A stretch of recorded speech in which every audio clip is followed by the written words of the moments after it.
Hello, this is Tim Stutler. Welcome to a Goodlettsville Church production. Here in the fall of 2022, my wife and I had the joy of traveling to Israel. It was the first time that we were ever able to go. We traveled with Clayton King Ministries, with Clayton and Shari King, and 16 people from the Southeast United States.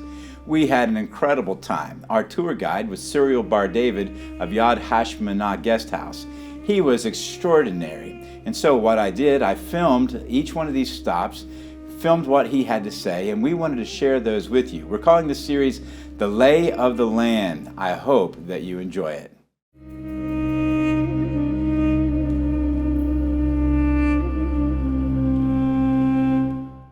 Hey, welcome to the third week of our study together. This is session number 3. This is the Mount of Olives part 2.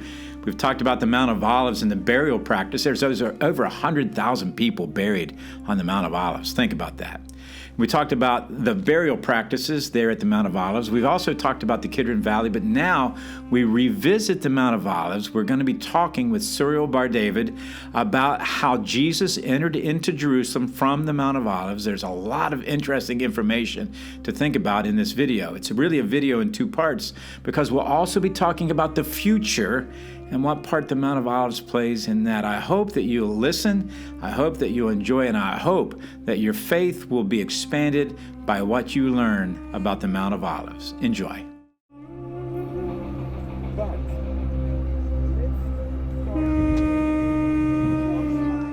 But when we speak about the history, let's take Abraham, okay? Because this is where our story at least starts with.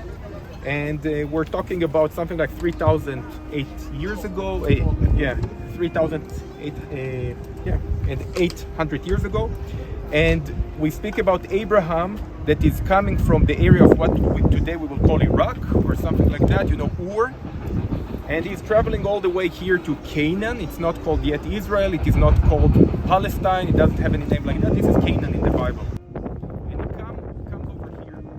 And God, tells him, take your son, which is Isaac, and go where? What is the exact words that God is telling him? To go where? Up to the mountain? Not exactly. To Moriah. To the land of Moriah. Okay, he doesn't use the word Mount Moriah, he uses the word the land of Moriah. This is the story of Abraham. It's a bit confusing, but Abraham is coming, eventually he's here in the land and he's coming to this region, which is the land of Moriah. And we do believe that the land of Moriah and the entire event with Abraham and Isaac probably took place in a place that later on, the Bible do call it Mount Moriah. When it speaks already about David and Solomon and so on, it speaks about a specific mountain called Mount Moriah. Where is Mount Moriah? Probably where the Dome of the Rock is standing today. Somewhere around there, that was, you can see that it's a higher mountain. You can see there is a valley from one side, there used to be a valley from the other side. So it's again, we call it mountain. The Bible always say mountain, mountain, mountain.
the actual city of David wasn't at all at what today we call the old city. Today, when you look at those walls, it is not where the original Jerusalem used to stand. The original Jerusalem that David saw and David took over was actually down there at the bottom.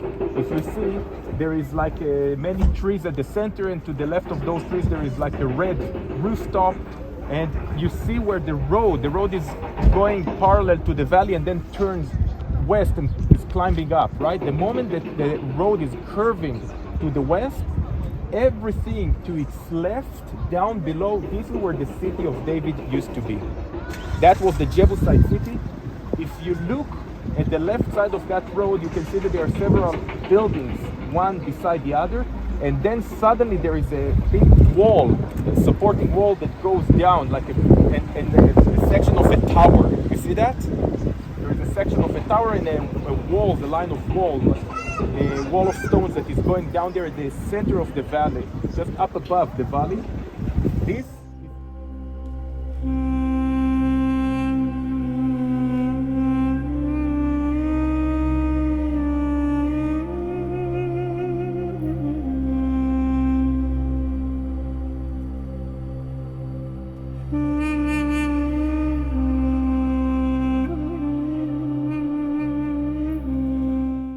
Imagine Jerusalem up on a mountain. You know, you drive up to Jerusalem and you see it from far away, standing on a hill. Back then, 3,000 years ago, you couldn't see Jerusalem at all. It's down there. Almost, I would say, in a valley. It's on top of a hill, but it's down there. And it fits very well also to Psalm when it speaks about Jerusalem, right? Surrounded from all around. You know, there is the song, the mountains all around Jerusalem, the Lord is all around his people, right? So Jerusalem, this is Jerusalem back then when David, or whoever was writing that song, is writing about it. He says exactly like Jerusalem is surrounded by mountains. Here we are surrounded by the Mount of Olives. This is the Mount of Olives.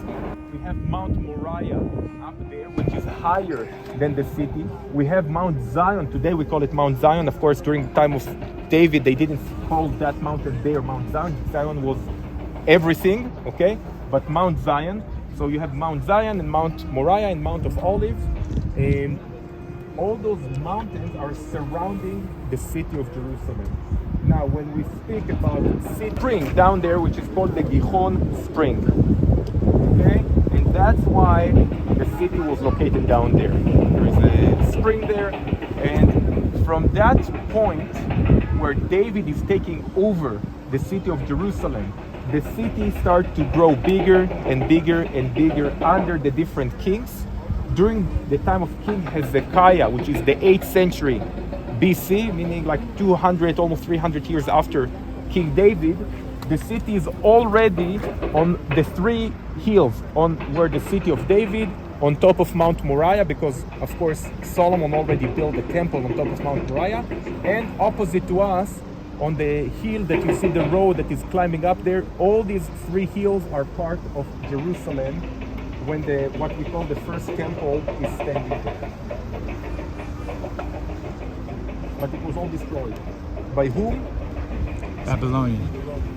No. You mean original? Yeah. Babylonians. Babylonians, right? 586 BC, the Babylonians, they exile, they destroy the city, they burn, and what we see, that section that was excavated, and you see that wall, this is actually dated to those years, okay? It was standing there, part of it was standing there when the Babylonians are coming and they destroy the city. Like it was mentioned when we were driving, later on, after they were exiled, 70 years later, they start to return. And Zerubbabel, and someone called also kind of Yeshua, that was also part of the leadership, and then later on Nehemiah and Ezra, they are all coming back from Babylon, and Jerusalem is being rebuilt again. And that section of a wall that you see, or a tower, it's actually from Nehemiah's wall. So whenever you read Nehemiah, you can say that you saw a section, at least the upper section of this wall there.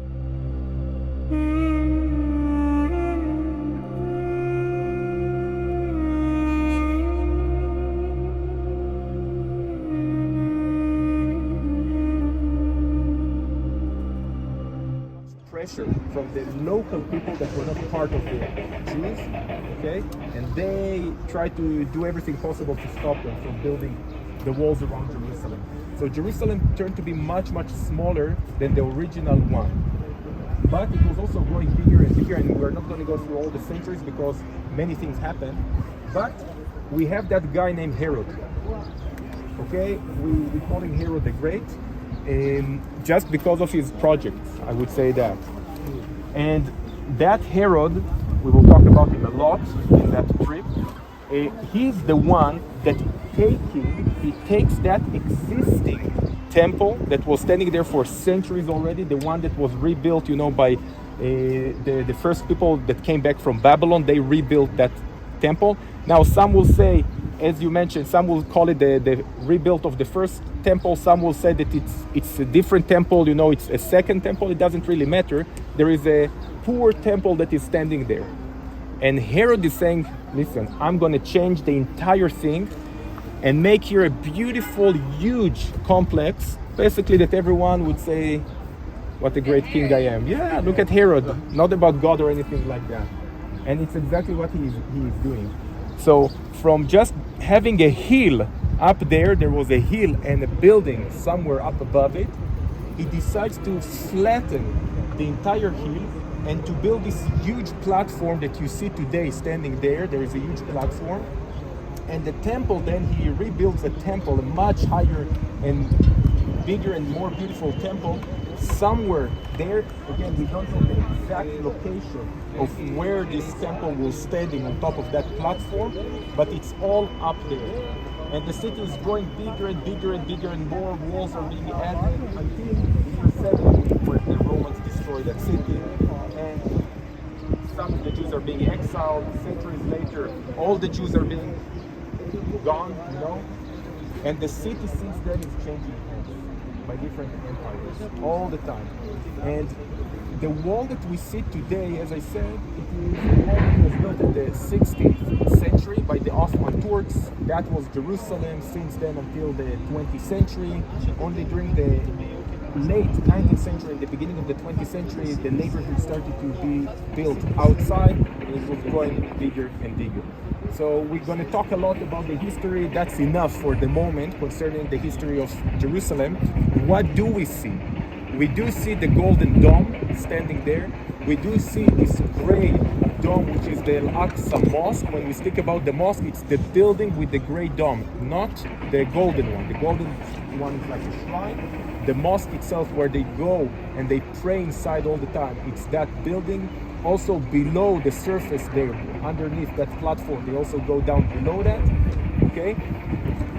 You can see the wall, the external wall of the Al-Aqsa Mosque. It's actually a supporting wall that used to stand there already during Jesus' time, okay, for that platform. And that used to be the main entrance for pilgrims. Today the wall is sealed, but there used to be gates in that wall, and you see there is a staircase that is climbing, and actually the wall just stopped it. But this is where people would enter from in order to get up through tunnels to this platform, and the temple was standing up there. Again, we'll talk about all those kind of things, but you can see a wall. You can see the corner of the wall over here opposite to us, the corner of it. The lower, something like maybe 5-6 layers, are original stones and original walls from Herod's time. So when Jesus would stand here and would look down there, he would see the same corner, okay? He would see a different wall at the same location, more or less at the same location, but a different wall, not the one that we see. Also standing and protecting the temple that was behind it, okay? And during Jesus' time, the wall will continue also down around what today we call the city of David. We go all around and up to Mount Zion. The city during Jesus' time was considered to be one of the largest Jerusalem, okay, back then, like a beautiful city. But as I said, we see the Golden Dome, we see the Al-Aqsa Mosque. Just behind the Al-Aqsa Mosque, you can see there are white domes. This is the Jewish quarter. Okay, we're going to be there too. This is the Jewish quarter. And behind it, there is an Armenian quarter. And if you look between the Golden Dome and the Al-Aqsa Mosque, if you look between them, there are trees. If you just lift your eyes up above those trees, you see two big gray domes, and to their left you see another kind of grayish, brownish little one. These gray domes are the Church of the Holy Sepulchre. Okay, so this is the Christian portion. So we have Armenians, we have Jews, we have Muslims, and we have Christians inside the old city. There are no walls or gates or anything like that. It's just different population in different parts of the city itself. Tomorrow it's our day where we're gonna walk. We're gonna walk through the city, inside, outside. Today we are mostly outside the city, walking in different sites around it. Tomorrow we will spend more time inside the whole city. Now, you can open now Zechariah chapter 14. And we spoke of it before, but you can open. Hey, thanks again for joining us as we get the lay of the land in Israel. I hope again that you're edified. We will release a new one of these videos each week. There will be many. And so you will learn a lot about your faith, about where all these things happen. And I pray that you'll grow in it. Thanks again for joining us.